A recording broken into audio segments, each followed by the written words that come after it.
Assalamualaikum warahmatullahi wabarakatuh. Perkenalkan, nama saya Husnul Hamdi dari Fakultas Ilmu Sosial, Prodi Sejarah Peradaban Islam.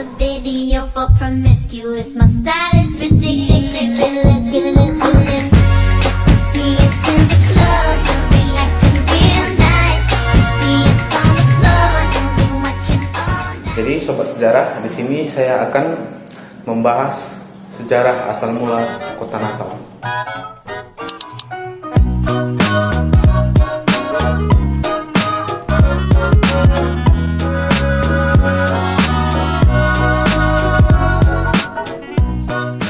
Natal adalah sebuah kota penting di Kabupaten Meneleng Natal.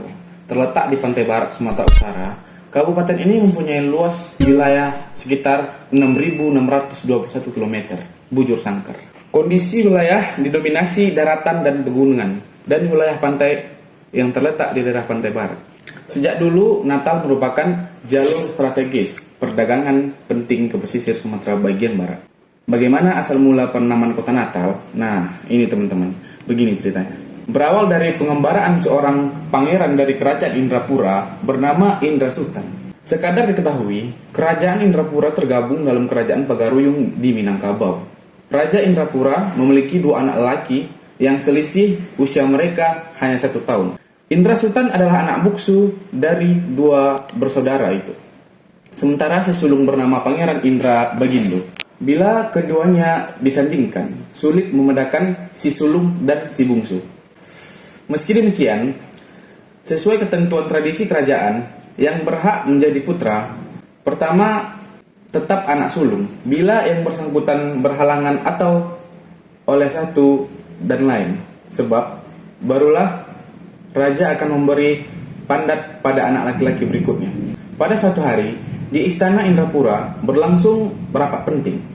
Raja merasa sudah tua dan saatnya tempuk kepemimpinan diserahkan kepada penerusnya. Jadi, semua para putra mahkota dan punggawa kerajaan sengaja dikumpulkan di suatu hari agar bisa dikaitkan dan disukseskan kerajaan Indrapura. Maka karena itulah saatnya putra mahkota akan menjadi pemimpin kerajaan tersebut. Tak berapa lama setelah rapat penting itu, Pangeran Indra Bagindo dinobatkan menjadi Raja Indrapura, menggantikan ayahandanya. Bagaimana dengan Pangeran Indra Sutan? Oh, jadi begini teman-teman. Tradisi di kerajaan Indrapura mengharuskan putra mahkota kedua pergi merantau setelah putra mahkota utama dinobatkan menjadi raja. Saat itu juga Pangeran Indra Sutan mendapatkan titah harus pergi merantau menemukan wilayah lain untuk dijadikan kerajaan baru. Kerajaan baru itulah yang kelak akan dipimpinnya. Sebelum berangkat, Pangeran Indra Sutan melakukan beberapa persiapan. Dia mengumpulkan sejumlah pengikut setia untuk menemani selama pengembaraannya nanti. Rencananya, Pangeran Indra Sutan melakukan perjalanan lewat jalur laut, akan tetapi menggunakan kapal layar. Ia pun membawa perbekalan yang cukup banyak sebagai persiapan menempuh perjalanan yang jauh, yang belum dapat dipastikan tujuannya kemana. Selain perbekalan makanan, minuman, dan pakaian, pangeran turut membawa hewan peliharaan dan diantaranya kuda untuk kendaraan mereka saat harus menyusuri daratan. Selebihnya turut dibawa perlengkapan ritual tradisi berupa sekepal tanah dan buah labu untuk dikeringkan. Menurut kepercayaan tradisi lama, labu dan tanah kelahiran dibawa merantau agar yang bersangkutan.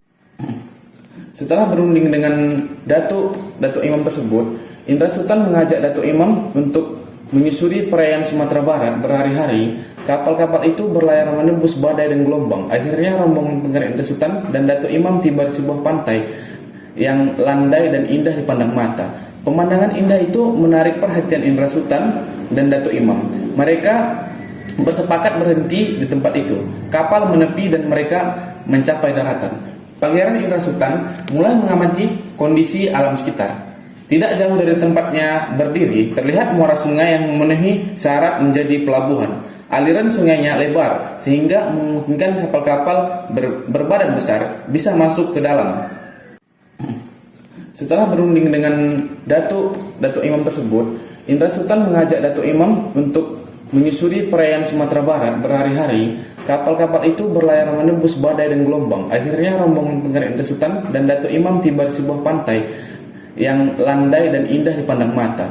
Pemandangan indah itu menarik perhatian Indra Sultan dan Datuk Imam. Mereka bersepakat berhenti di tempat itu. Kapal menepi dan mereka mencapai daratan.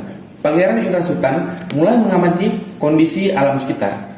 Tidak jauh dari tempatnya berdiri, terlihat muara sungai yang memenuhi syarat menjadi pelabuhan. Aliran sungainya lebar, sehingga memungkinkan kapal-kapal berbadan besar bisa masuk ke dalam.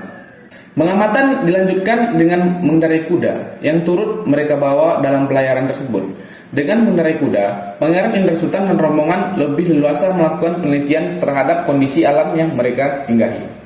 Dalam pengembaraan itu, mereka menemukan lahan daratan yang cukup luas. Tampaknya wilayah itu belum berpenghuni. Tampaknya inilah wilayah yang cocok untuk kita tinggal, sebut Indra Sultan kepada Datuk Imam. Ya, begitulah kira-kira teman-teman.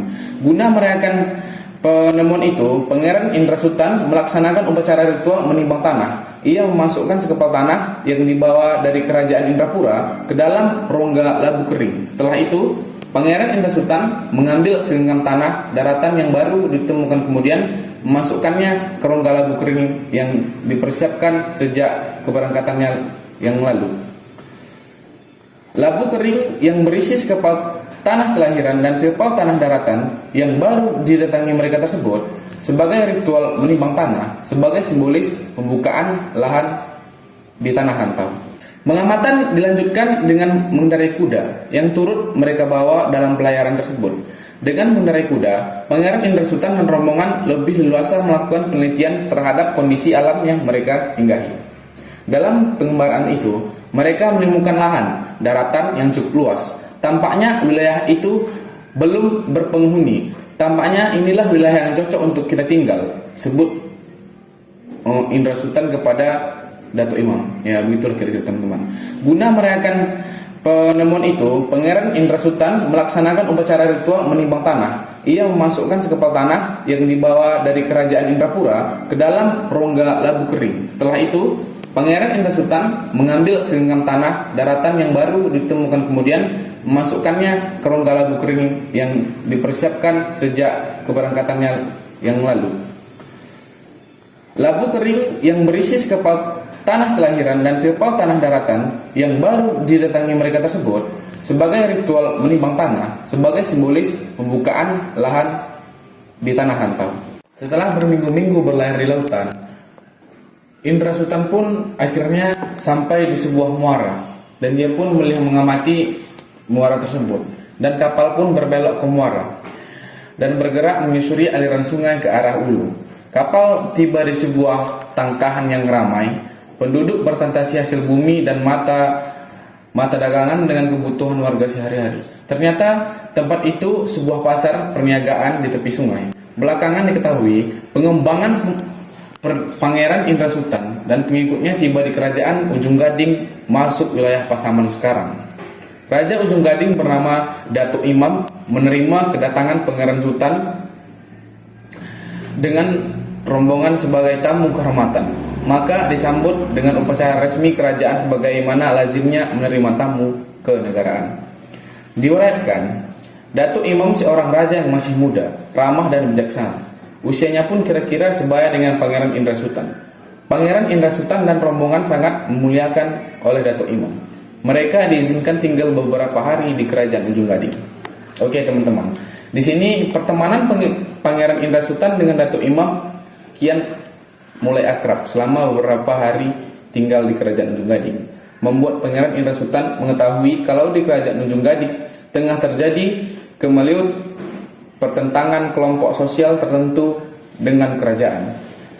Sekali peristiwa Datuk Imam curhat pada Pangeran Indra Sultan. Begini ceritanya. Tampaknya di kerajaan Ujung Gading tersebut terjadi sebuah kekacauan ekonomi lah, bisa disebut ya di sini teman-teman. Maka Pangeran Indra Sultan pun mulai membuat usulan bahwa mereka akan berlayar mencari tanah datar baru Ya begitulah tanah datar baru sehingga bisa membuat kerajaan.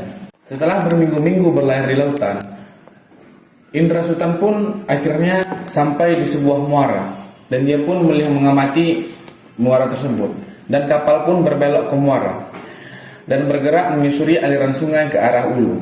Kapal tiba di sebuah tangkahan yang ramai, penduduk bertransaksi hasil bumi dan mata dagangan dengan kebutuhan warga sehari-hari. Ternyata tempat itu sebuah pasar perniagaan di tepi sungai. Belakangan diketahui pengembangan Pangeran Indra Sultan dan pengikutnya tiba di kerajaan Ujung Gading, masuk wilayah Pasaman sekarang. Raja Ujung Gading bernama Datuk Imam menerima kedatangan Pangeran Sultan dengan rombongan sebagai tamu kehormatan. Maka disambut dengan upacara resmi kerajaan sebagaimana lazimnya menerima tamu kenegaraan. Diuraikan, Datuk Imam seorang raja yang masih muda, ramah dan bijaksana. Usianya pun kira-kira sebaya dengan Pangeran Indra Sultan. Pangeran Indra Sultan dan rombongan sangat memuliakan oleh Datuk Imam. Mereka diizinkan tinggal beberapa hari di kerajaan Ujung Gading. Oke teman-teman, di sini pertemanan Pangeran Indra Sultan dengan Datuk Imam kian mulai akrab selama beberapa hari tinggal di kerajaan Ujung Gading. Membuat Pangeran Indra Sultan mengetahui kalau di kerajaan Ujung Gading tengah terjadi kemeliut pertentangan kelompok sosial tertentu dengan kerajaan. Sekali peristiwa Datuk Imam curhat pada Pangeran Indra Sultan. Begini ceritanya. Tampaknya di kerajaan Ujung Gading tersebut terjadi sebuah kekacauan ekonomi lah bisa disebut ya di sini teman-teman. Maka Pangeran Indra Sultan pun mulai membuat usulan bahwa mereka akan berlayar mencari tanah datar baru. Ya begitulah tanah datar baru sehingga bisa membuat kerajaan. Oke teman-teman sejarah, menurut versi lain terdapat beberapa versi tentang asal-usul nama Natal diantaranya.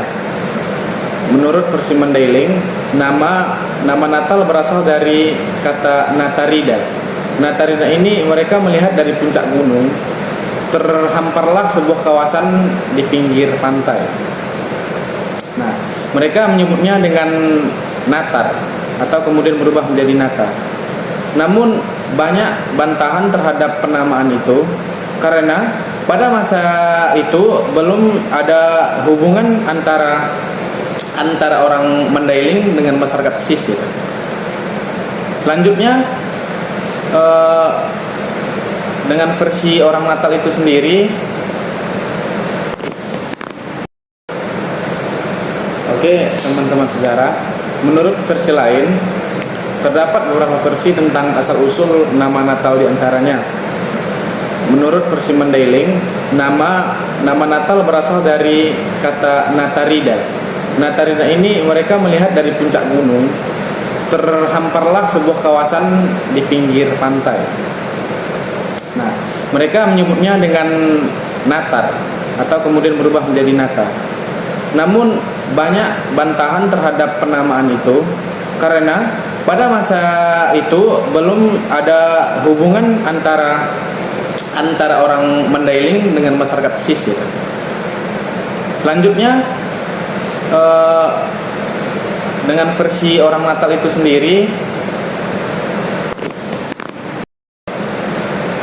Selanjutnya dari versi orang Natal itu sendiri, sebahagian menyebut asal-usul kata Natal ini berasal dari ranah Nandata, lama-kelamaan berubah menjadi Nata. Bantahan terhadap teori ini adalah perubahan dari ranah Nandata menjadi Nata. Merupakan proses nasalisasi yang tidak dapat diterima karena terlalu jauh dan juga panjang. Seperti tanah datar di ranah Minang, ranah Batahan di Kampung Baru hingga sekarang tidak dipengaruhi oleh proses nasalisasi. Selanjutnya versi Inggris mengklaim bahwa mereka pertama memberikan nama yaitu Natal tepat pada hari kelahiran Kristus. Hal ini mungkin dapat diterima karena proses nasalisasi antara Natal dengan Nata begitu dekat dan cocok. Inggris boleh saja mengklaim bahwa mereka yang memberikan nama Natal, namun mereka kalah cepat dibandingkan dengan kedatangan bangsa Portugis yang terlebih dahulu menginjakkan kaki di wilayah ini. Selain itu, ada versi Portugis. Bangsa ini juga mengklaim bahwa merekalah yang pertama memberikan nama Natal tahun 1492 sampai 1498, bertepatan pada hari kelahiran Kristus.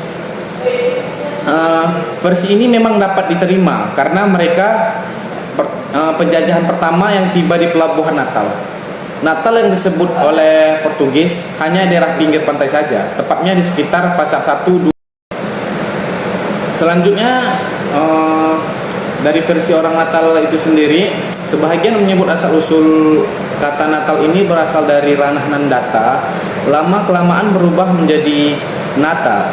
Bantahan terhadap teori ini adalah perubahan dari ranah Nandata menjadi Nata merupakan proses nasalisasi yang tidak dapat diterima karena terlalu jauh dan juga panjang, seperti tanah datar di ranah Minang, ranah Batahan di Kampung Baru, hingga sekarang tidak dipengaruhi oleh proses nasalisasi. Selanjutnya versi Inggris mengklaim bahwa mereka pertama memberikan nama yaitu Natal tepat pada hari kelahiran Kristus. Hal ini mungkin dapat diterima karena proses nasalisasi antara Natal dengan Nata begitu dekat dan cocok. Inggris boleh saja mengklaim bahwa mereka yang memberikan nama Natal, namun mereka kalah cepat dibandingkan dengan kedatangan bangsa Portugis yang terlebih dahulu menginjakkan kaki di wilayah ini. Selain itu, ada versi Portugis. Bangsa ini juga mengklaim bahwa merekalah yang pertama memberikan nama Natal tahun 1492 sampai 1498, bertepatan pada hari kelahiran Kristus. Versi ini memang dapat diterima karena mereka penjajahan pertama yang tiba di pelabuhan Natal. Natal yang disebut oleh Portugis hanya daerah pinggir pantai saja, tepatnya di sekitar Pasar 1, 2. Di sekitar Pasar 1, 2, 3, 4, dan 5 sekarang, berdasarkan proses nasalisasi antara kata Natal dengan Nata, memang berhubungan dekat sekali, seperti proses nasalisasi dari kata kapal menjadi kapa, bantal menjadi bantal, dan sebagainya. Rumah Gadang Natal salah satu bukti kejayaan kerajaan Natal yang masih kokoh berdiri hingga saat ini. Banyak berbagai foto atau video yang bisa kita lihat di berbagai sosmed. Oke teman-teman, mungkin inilah singkat cerita kesimpulan dari sejarah kota Natal itu sendiri, yang ada berada di Kabupaten Mandailing Natal. Oke teman-teman, di sini Datuk Imam dan Indra Sultan tersebut, mereka optimis menjadikan ranah dan data dengan potensi alamnya merupakan daerah yang akan membawa kemakmuran penghuninya kelak. Air sungai yang mengalir di area lahan yang luas bisa menopang pertanian. Sungai itu cukup lebar, bermuara ke lautan, bisa dijadikan jalur transportasi mengangkut hasil bumi dan perdagangan. Sementara muara sungai akan dijadikan pelabuhan perniagaan. Sejak itu, daerah yang landai dan luas itu memiliki nama ranah Nandata, artinya tanah yang datar. Lama-kelamaan, sebutan ranah Nandata oleh penduduk disingkat menjadi Nata. Seiring masuknya penjajahan dan hubungan perdagangan oleh pengaruh lidah asing, disebut Nata berganti dengan Natal sampai saat sekarang ini. Dikisahkan, Pangeran Indra Sultan dan Datuk Imam meluaskan pengembaraannya di daerah sekitar sehingga menemukan daerah baru yang disebut Linggabayu yang terletak di hulu ranah Nata, Cikal Bakal Natal. Dua sahabat pengembara itu kemudian sepakat membagi wilayah kekuasaan. Kerajaan Natal dipimpin oleh Datuk Imam, sementara Pangeran Indra Sultan dan pengikutnya menguasai Linggabayu yang kaya dan bahan tambang emas. Mereka bersumpah Natal dan Linggabayu menjadi dua kerajaan yang bersaudara dan memelihara perdamaian selamanya. Versi ini menyebutkan asal-usul Nata karena daerah itu kerap dijadikan persinggahan warga berpergian dengan mengendarai kuda, penduduk umumnya tinggal di daerah pegunungan saat melintasi kawasan itu, tepatnya di daerah Tor Pangolat. Seiring beristirahat, karena takjub melihat pemandangan yang indah, dari situ terlihat tanah yang landai dan luas, terlihat hingga bertemu dengan lautan. Karena takjub, warga hampir tak percaya dengan apa yang dilihatnya di depan mata. Artinya, apakah gerakan yang kita lihat itu? Awalnya sebutan Nataridoi akrab untuk menyebutkan daerah tak bernama itu. Lama-kelamaan Nataridoi disebut menjadi Natar. Kemudian pengaruh tidak asing, Natar penyebutannya bergeser menjadi Natal. Ya teman-teman, begitulah singkat cerita asal mulanya kota Natal tersebut. Jadi di sini saya sebagai menjelaskan tugas video ini, apabila ada kata-kata yang salah, pengucapan ataupun makna, mohon maaf. Saya akhiri, wabillahi taufiq wal hidayah. Assalamualaikum warahmatullahi wabarakatuh.